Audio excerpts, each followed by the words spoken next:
गीता अध्ययन के सत्संग में आप सभी का स्वागत। जहां हम भगवत गीता के 7वें अध्याय को राना सर से जानने का प्रयास कर रहे हैं। सर को प्रणाम और निवेदन कि आज के सेशन की शुरुआत करें।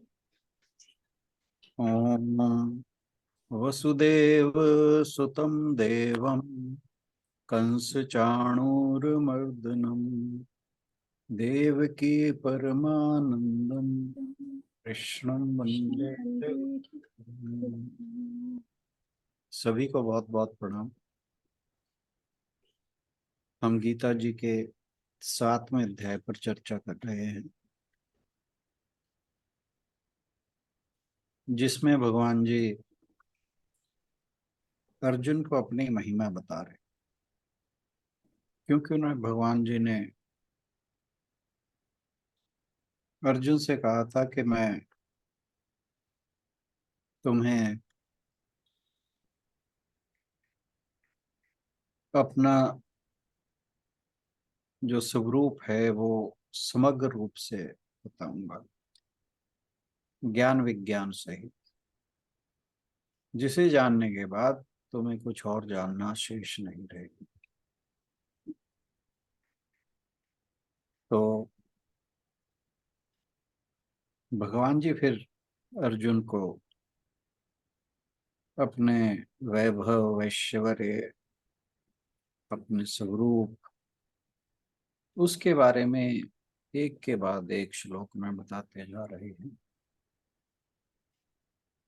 और अब बात हो रही है, भगवान जी बता रहे हैं अपने भक्तों के बारे में कि मेरे भक्त कैसे। उन्होंने बताया कि मेरे भक्त 4 प्रकार के: आर्त, अर्थार्थी, जिज्ञासु और ज्ञानी। जो पहले 3 हैं वो भगवान को किसी न किसी कुछ न कुछ पाने के लिए भगवान की पूजा, आराधना, प्रार्थना करते हैं। और ज्ञानी जो है वो भगवान की वो भगवान को पा चुका है, आत्म साक्षात्कार कर चुका है। इसलिए भगवान जी कहते हैं कि ये तीनों मुझे प्यारे हैं, लेकिन सबसे ज्यादा प्यारा मुझे ज्ञान है।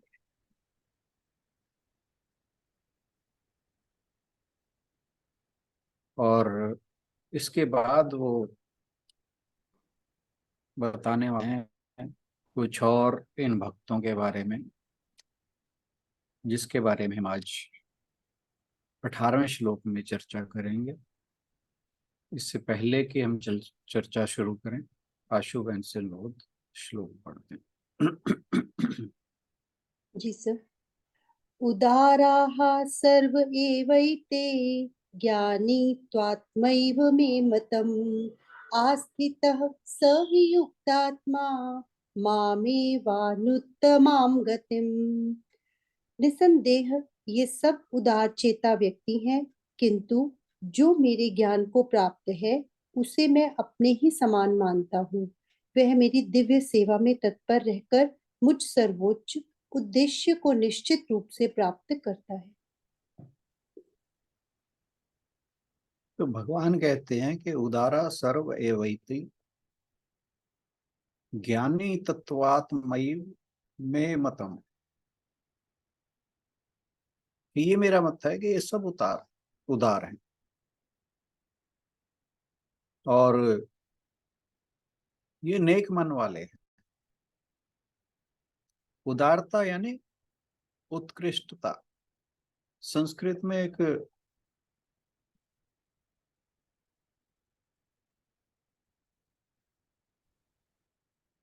श्लोक आता है, अजम निजः परो वेति गणना लघु चेतसाम उदार चरितानम तू वसुधैव कुटुंबकम।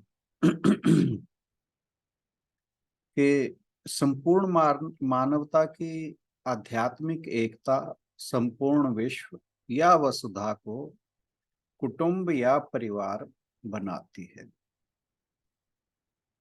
यह प्राचीन विचार है जिसे वेदों को लेकर रामकृष्ण के समय तक बार बार दोहराया गया है। वेद कहते हैं कि जिनके लिए पूरी दुनिया एक परिवार जैसी हो जाती है, ऐसा अब यह अपना है वह पराया है, ऐसी क्षुद्र बुद्धि वालों की वृत्ति है। लेकिन जो उदार हैं, उत्कृष्ट हैं, नेक सोच वाले हैं, उन लोगों के लिए ये पूरी दुनिया, पूरी वसुधा एक परिवार की तरह है। यहाँ भगवान कृष्ण कहते हैं कि ये सभी चार भक्त उदार हैं। हालांकि पहले तीन स्वार्थी हैं और चाहते हैं कि भगवान से केवल कुछ ना कुछ प्राप्त करें, वे उसे प्रेम नहीं करते। फिर भी श्री कृष्ण कहते हैं कि ये सब आर्त जिज्ञासु अर्थार्थी, तीनों प्रकार के जो सकाम भी मेरे भक्त हैं, उत्कृष्ट ही हैं, क्योंकि वे पूर्व जन्मों में अर्जित अनेक पुण्य वाले हैं, अन्यथा वह मेरा भजन नहीं करते। कारण के जो ये तीन प्रकार के भक्त हैं, इनमें ऐसे भी बहुत देखे जाते हैं कि जो मुझसे विमुख तथा क्षुद्र देवताओं के भक्त हैं, अतः वह तीनों भी मुझे प्रिय हैं। ज्ञानवान हो चाहे अज्ञ यानी अज्ञानी, कोई भी भक्त मेरा अप्रिय नहीं है। किंतु जिसकी जैसी मुझ में प्रीति होती है, मेरी भी उसमें वैसी ही प्रीति होती है। उन चतुर्विध भक्तों में तीनों काम भक्तों को काम्य पदार्थ प्रिय हैं और मैं भी प्रिय हूं। तो इस प्रकार के विचार भगवान इन तीनों प्रकार के भक्तों के बारे में व्यक्त करते हैं, और ये बड़ा अद्भुत विचार है। उदारः सर्व एवैति। इस पर अर्जुन ने कहा कि हे भगवान, ये सब उदार हैं तो फिर मैं क्या हूं?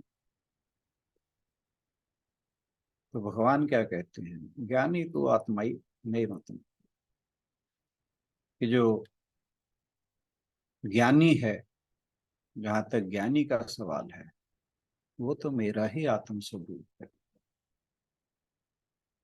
ज्ञानी को दूसरा कोई प्रिय है ही नहीं, निसंदेह उसकी प्रीति का कारण मैं हूं। अतः वह मेरी निरतिशय प्रीति का विषय है। तो कहते बिना संदेह की प्रीति वह मुझसे करता है, और ऐसी ही प्रीति मैं उससे करती हूँ। और यही बात ज्ञानियों की अज्ञानियों से अलग हो जाती है।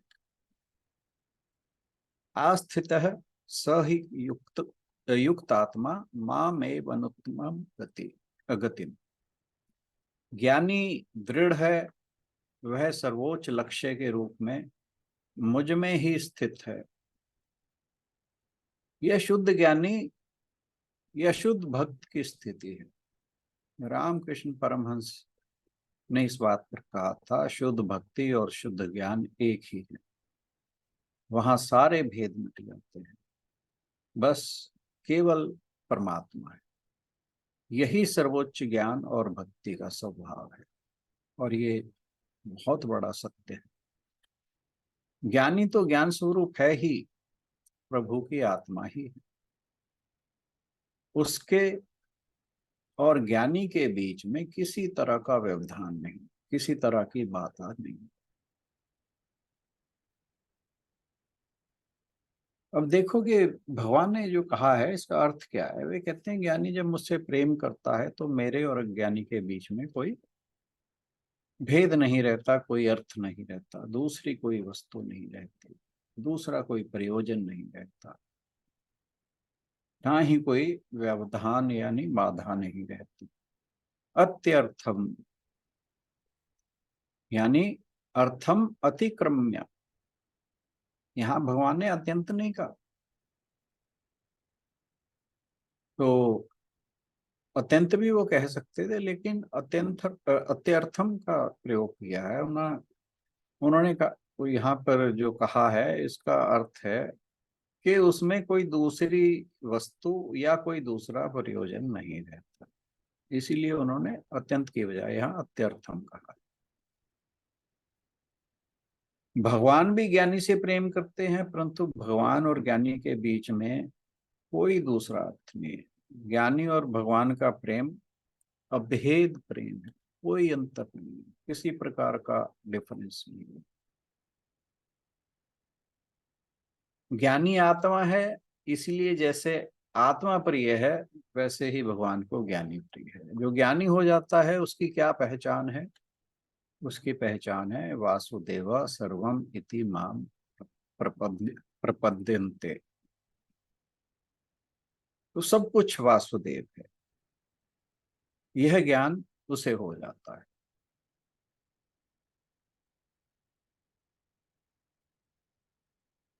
ज्ञानी की आत्मा भगवान है, जैसे अपनी आत्मा प्रिय है वैसे ही भगवान प्रिय है। तो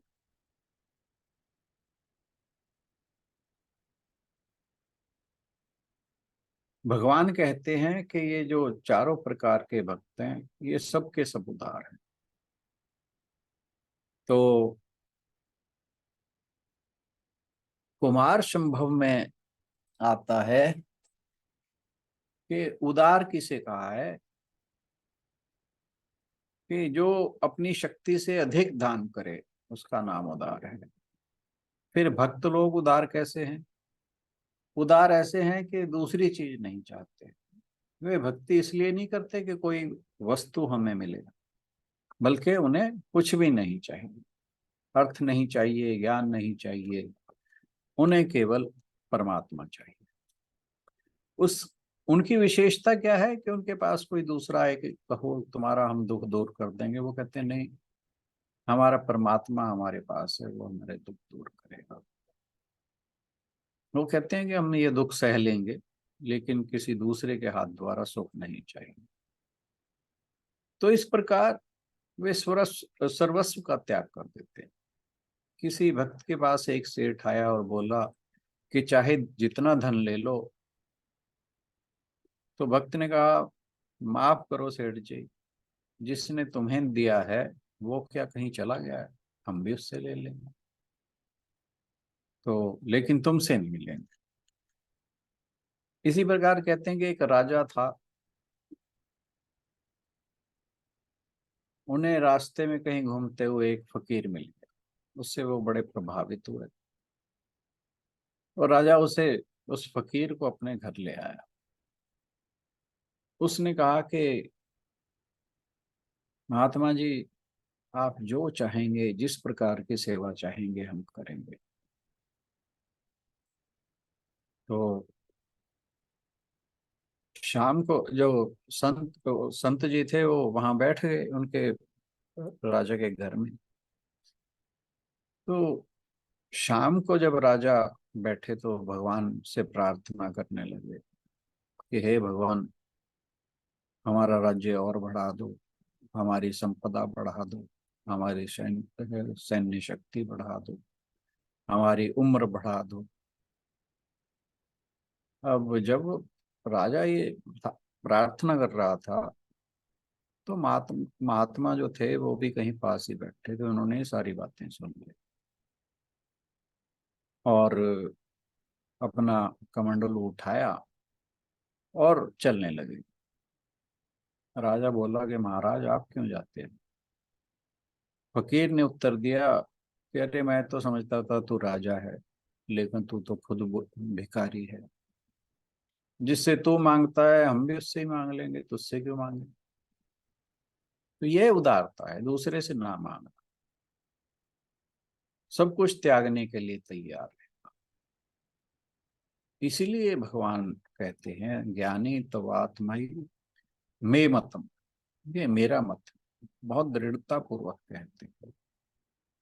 अधिक प्रेम के कारण विपरीत भाव होना संभव है, और अधिक प्रेम के कारण देखिए क्या हुआ कि जब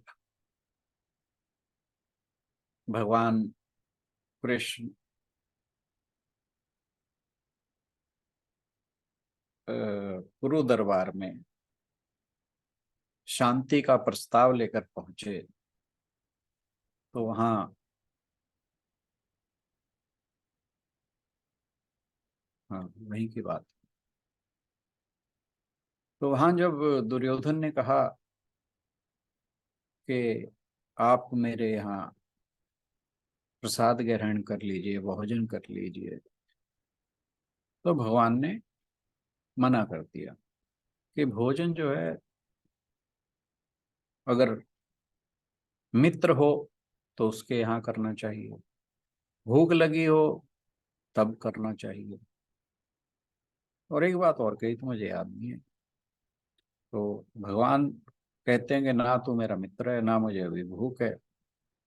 मैं, जब मुझे भूख होगी, जब मेरा भोजन करने का मन होगा, तो मैं महात्मा विदुर के यहाँ जाकर भोजन करूंगा। तो जब वो दरबार से लौटे, जब उन्होंने देखा कि शांति का कोई यहाँ पर संभावना ही नहीं है, तो वो भोजन करने के लिए महात्मा विदुर के घर पहुंचते हैं। और महात्मा विदुर और उनकी पत्नी अनन्य भक्त थी भगवान कृष्ण। तो वो जब उसकी कुटिया में जाते हैं, तो अभी जो विदुर जी थे वो दरबार से लौट रहे थे और उनकी पत्नी घर पे थी। अब वो पत्नी इतनी भाव विभोर हो जाती हैं, और उन्हें लगता है कि अब मैं क्या क्या खिला दूं इन्हें। तो पहले ही उसकी नजर जो है केले पर पड़ती है। अब उसे ध्यान नहीं है, वो परमात्मा में, भगवान कृष्ण में इतनी खो गई है कि भगवान को केले के छिलके खिलाने लगी बजाय केले के। अब भगवान भी भक्त के प्रेम में वैसे ही भाव विभोर हो जाते हैं। उन्होंने वही नहीं देखा कि ये केला है कि केले का छिलका, वो भी बड़े प्रेम से केले के छिलके खा रहे हैं। तो ये है प्रेम का अर्थ, जब भगवान ज्ञानी भक्त के यहाँ जो उसका प्रेम है वो अनन्य है।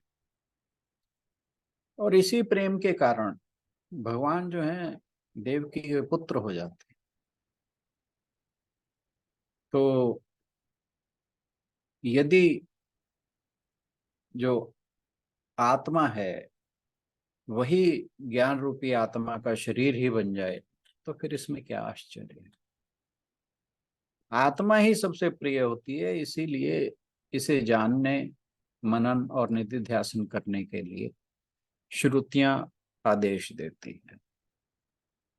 यदि भगवान ज्ञानी को अपनी आत्मा ना समझे, तो ज्ञानी भक्त का संसार समुद्र से कैसे उद्धार करेंगे। वे जब उसे अपना ही रूप समझ लेते हैं तभी उसका उद्धार होता है।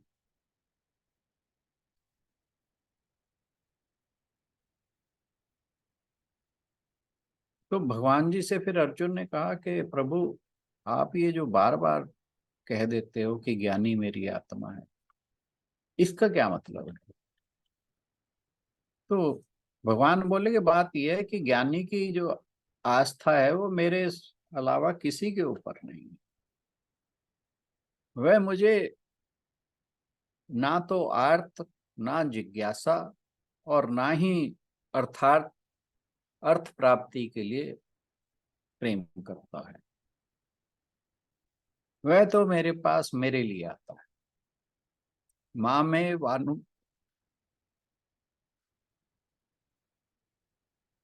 मामेव अनु अनुत्तमाम गतिम।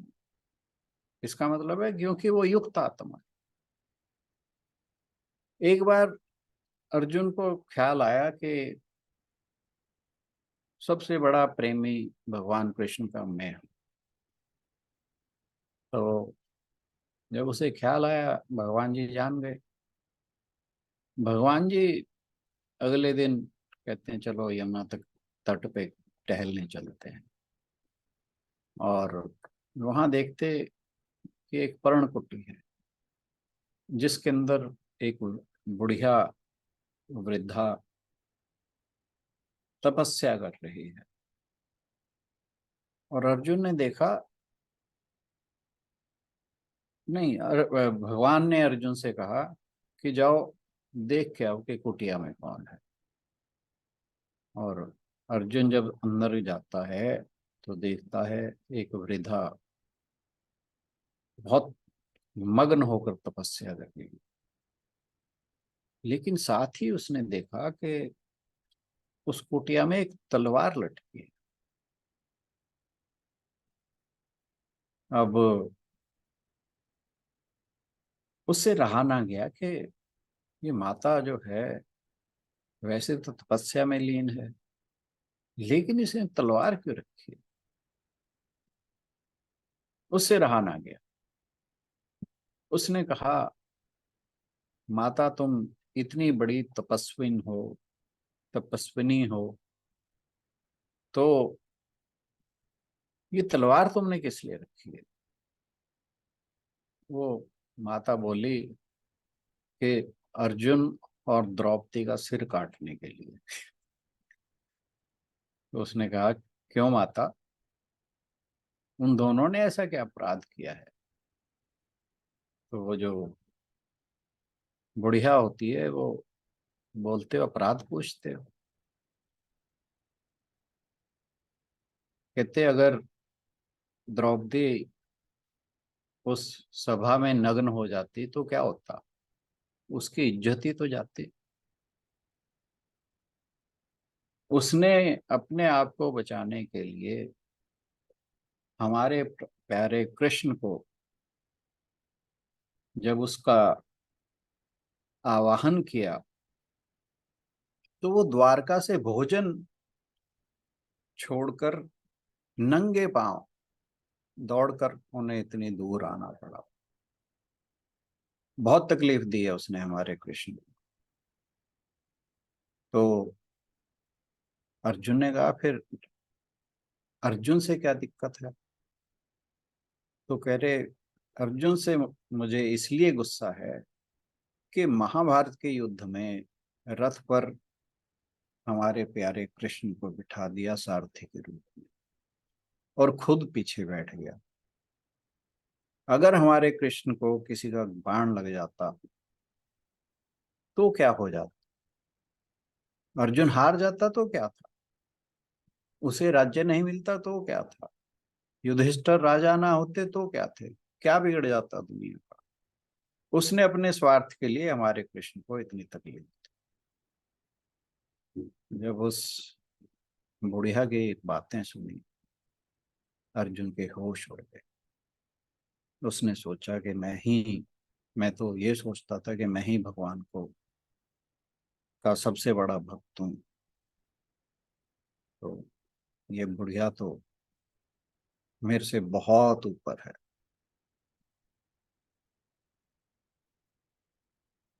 और ध्रुव जो था उसने भगवान से राज्य मांग लिया, लेकिन बाद में जिंदगी भर रोता रहा कि हाय, मैंने राज्य क्यों मांग लिया, भगवान को क्यों नहीं मांगा। वासुदेव जी जो थे भगवान कृष्ण के पिता, वसुदेव, वासुदेव तो भगवान श्री कृष्ण को होता है। वसुदेव भी बुढ़ापे में बहुत रोते हैं। तो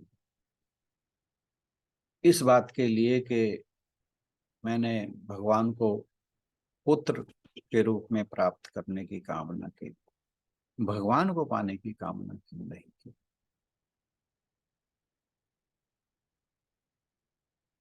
तो वो कहते हैं कि मैंने भगवान का भजन किया पुत्र पाने के लिए, भगवान को पाने के लिए। लेकिन ज्ञानी जो है वो ऐसा है, वो कुछ नहीं मांगता भगवान को, भगवान के सिवाय। एक राबिया नाम की जो है सूफी संत हुई है, उसने कहा कि यदि मैं नरक से बचने के लिए भगवान की आराधना करती हूँ तो भगवान मुझे हमेशा नरक में ही भेजे, दोजक की आग में डाल दे। और यदि मैं जन्नत या स्वर्ग को पाने की कामना करके भगवान का भजन करती हूँ तो भगवान मुझे कभी जन्नत ना दे। ये है भगवान की भक्ति, ये है उच्च स्तर की भक्ति, ये है वो जो चौथा भक्त है भगवान। एक फकीर से किसी ने पूछा कि भगवान हमारे ऊपर प्रसन्न है, इस बात का पता कैसे चलता है? तो फकीर ने कहा तुम अपने ऊपर प्रसन्न हो कि नहीं, यह देख लो बस। अगर तुम अपने ऊपर प्रसन्न हो तो इसका मतलब यह है कि भगवान भी तुम्हारे ऊपर प्रसन्न है।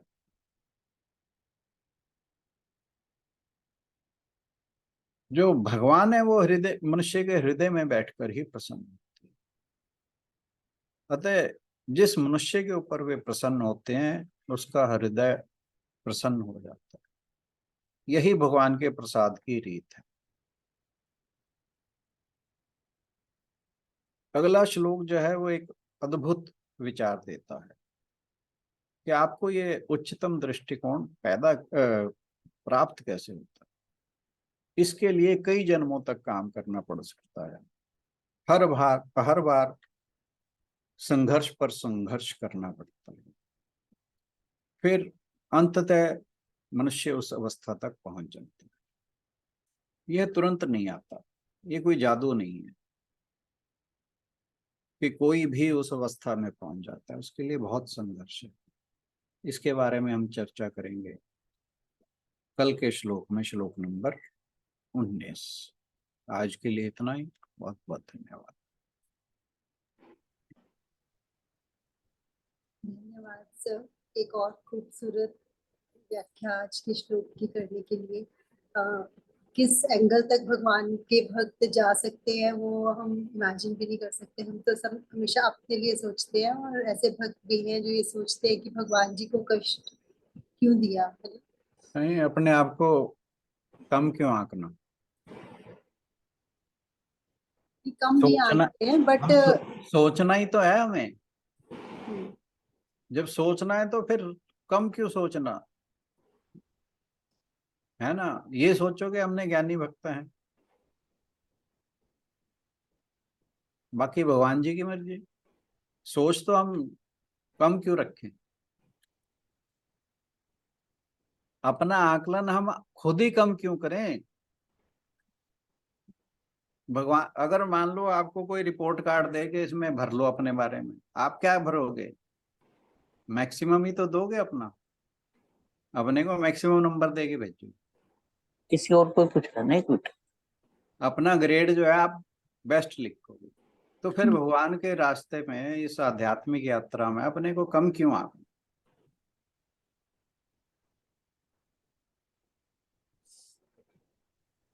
पर भक्त तो सर हुए ना, जैसे सुदामा जी को भी बोलते हैं कि वो कभी नहीं मांगते थे। उनसे कितनी बार सबने बोला कि आप भगवान से क्यों नहीं मांगते हो, तो आपके भगत है। बट उन्होंने यही बोला था कि नहीं, मैं कुछ नहीं मांगूंगा चाहे कुछ भी हो जाए ना। उनकी बीवी उनको बहुत बार सुना है कि ताने भी मिलते थे कि आप बोलते हो आपके भगत है लेकिन आप मांगते नहीं हो उनसे, और आप इतने दुख झेल रहे हो। बल्कि कोई पूछता राम जी कोई की पत्नी तो उन्हें गालियां भी देती थी की बात पूरी हो जाने दो।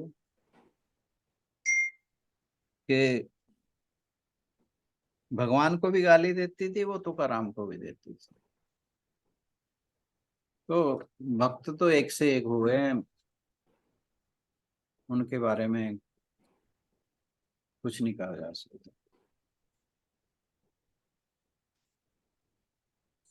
चलिए, आज के श्लोक को लेकर यदि कुछ कहना चाहें तो आपका स्वागत है। नमस्कार भाई हम साहब। हमारे नमस्कार भक्तों जी। से हमारे भक्तों से भगवान जी के भक्तों से, हमारे नहीं। हेलो, नमस्कार भाई साहब। नमस्कार जी, नमस्कार। हाँ जी। ऐसे एक साखी उनकी अकबर की भी तो आती है जी। जैसे एक बार कोई फरियादी था, वो जो पहले जो फरियादी होते हैं ना, वो राजा अकबर के दरबार में जाके जो उनकी समस्या होती थी उसका वो अपना सोल्यूशन करते, वो उनके पास फरियाद लेके जाते थे। हम्म। ऐसे एक बार फरियादी था, वो गया, उसने देखा भी राजा अकबर थे ना, वो ना दोनों हाथ जोड़ के वो इबादत कर रहे थे भगवान के आगे, भी मांग रहे थे। जब उस हम्म फरियादी ने देखा ये भी किसी और से मांग रहे हैं, तो फिर वो ना पुट्ठे पैर चला गया। तो हम्म, उसने कहा, जब ये जिससे ये मांग रहे हैं मैं उसी से मांग दूं, ये राजा है, इसी से मांगने का क्या फायदा है। बिल्कुल बिल्कुल। तो इसी बात पे अपना भगवान तो, ये जो राजा होते हैं ये तो खुद किसी के आगे प्रार्थना करते हैं, ये मुझे क्या देगा भाई, बिल्कुल इसलिए फिर वो चला गया था। ये तो है, ये उच्च कोटि की भक्ति तो है ये, जो कोई अपनी कोई इच्छा नहीं रखता भगवान के आगे, ये कहता भगवान, भगवान से भगवान को मांगो, ये तो कहाँ गया अभी। वो बिल्कुल। और चीजें तो सब मांगते हैं, तो भगवान से भगवान को ही मांगना चाहिए। बिल्कुल ठीक कहा आपने। Thank you. Thank you. Kusum Handa ji कुछ कहना चाहेंगे? कुसुम हांडा जी, गीतांजलि जी, मिसेस पाठक।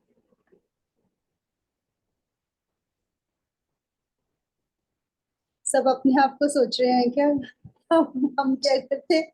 सब फिर ये भी तो यही कहते हैं कि मांगा भी तो अपने माता पिता भी तो वही है, उन्हीं से मांगा जाता है। एक तरफ तो ये भी कहा जाता है।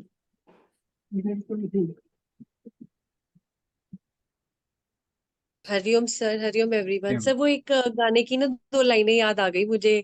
मांग के साथ तुम्हारा मैंने मांग लिया संसार, तो हमारे लिए तो वही सिचुएशन है। घूम फिर के तो मैं वही 3-4 पॉइंट पे आ जाती हूँ। जैसे वो संगीता जी बोलते हैं ना, कि रोज सुबह उठ के वो बोलते हैं कि दीना बंधु दीना नाथ, अपनी डोरी तेरे हाथ। बस वही याद रहता है बिल्कुल। हमें at the end of the lesson तो।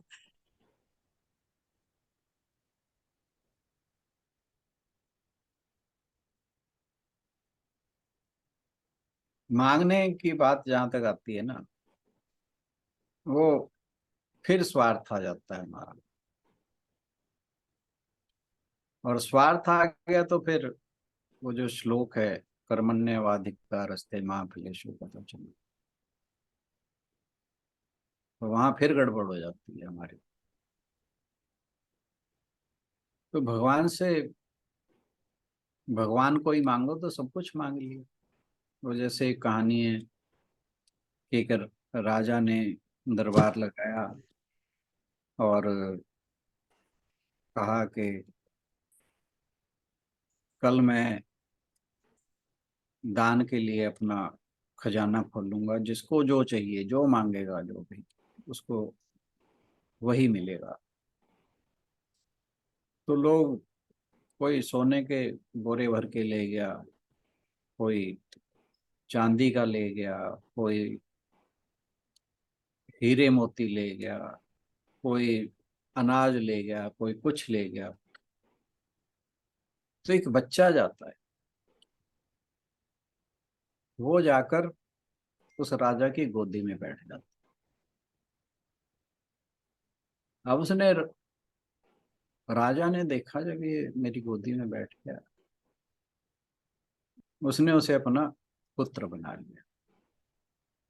तो जब मांगनी है या लेनी है चीज, वो लेनी चाहिए जो सबसे ऊपर हो, जिसे मांगने के बाद फिर कुछ मांगना ही ना पड़े। जैसे भगवान जी ने कहा कि मैं ऐसा ज्ञान दूंगा जिसे जानने के बाद कुछ जानना न पड़े, तो फिर मांगो भी ऐसा कि जिसे मांगने के बाद फिर और ना कुछ मांगना पड़े। रोज रोज नहीं अपने हाथ उठने चाहिए। तो एक बार उसी को मांग लो जो सबको देता है। कम क्यों मांगना?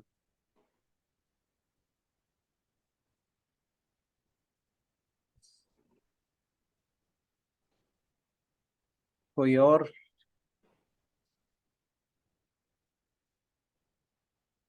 कोई अपनी खिड़की खोलो, और कोई किसी ने कुछ बात कर दी हो।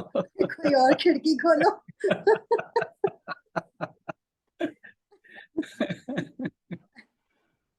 जैसे प्रीतम आंटी ना उस दिन आए थे, तो वो भी एक स्टोरी सुना रहे थे छोटी सी। तो वो यही बोल रहे थे कि जैसे एक बार एक राजा का कोई बच्चा नहीं हुआ बहुत देर तक ना, तो उसे किसी ने बोला कि आप किसी की बलि दोगे तो आपका पुत्र हो जाएगा, तो आप किसी की बलि दे दो। तो कहते कि उसने सब जगह अनाउंसमेंट करवा दी कि हमें कोई अपना बच्चा दे दो, हमें बलि देनी है उसकी। कहते घर में एक व्यक्ति के 4-5 पुत्र थे। तो एक जो सबसे छोटा पुत्र था वो सारा दिन भक्ति करता रहता था। उसने बोला ये तो वैसे ही बेल्ला ही है, भक्ति करने से उसको तो कुछ करना नहीं होता। आंटी कहते वैसे बेल्ला ही मानते हैं भक्ति करने वालों को तो सारे। तो कहते उसने बोला जब इसको उठा के राजा को ही दे देते हैं। कहते वो राजा को दे दिया उन्होंने उस पुत्र को। तो जब राजा के पास गया तो राजा ने बोला कि तेरी कोई अंतिम इच्छा है कि कल तेरी बलि देनी है? उसने बोला नहीं, कोई इच्छा नहीं है, बस सुबह मैं नदी पे स्नान करने जाऊंगा, तो आप मेरे साथ चलना। तो कहते ठीक है। सुबह जब वो स्नान करने गया तो स्नान करके बाहर जब आया तो उसने 4 ढेरियां बना दी वहां पे मिट्टी की ना, और उनके आगे बैठ गया। पहले उसने एक ढेरी गिराई, फिर दूसरी गिराई, फिर तीसरी गिराई, फिर चौथी के आगे हाथ जोड़ के खड़ा हो गया। तो राजा ने पूछा कि ये तू क्या कर रहा है? तो उसने बोला पहली ढेरी तो मेरे माता पिता की है, जिनको रक्षा का दायित्व दिया गया है भगवान के द्वारा कि बच्चों की रक्षा करनी चाहिए। जब उन्होंने मेरा कोई साथ नहीं दिया तो इसलिए वो ढेरी मैंने गिरा दी। फिर दूसरा दायित्व मेरे भाई बंधुओं का है, वो भी मेरे लिए खड़े नहीं हुए कि मत दो मेरे भाई को, तो इसलिए मैंने वो ढेरी भी गिरा दी। फिर तीसरी ढेरी सोसाइटी की होती है, या राजा का कर्तव्य होता है कि वो अपने लोगों की रक्षा करे, लेकिन आप ही मेरी बलि देने के लिए तैयार हो रहे हो।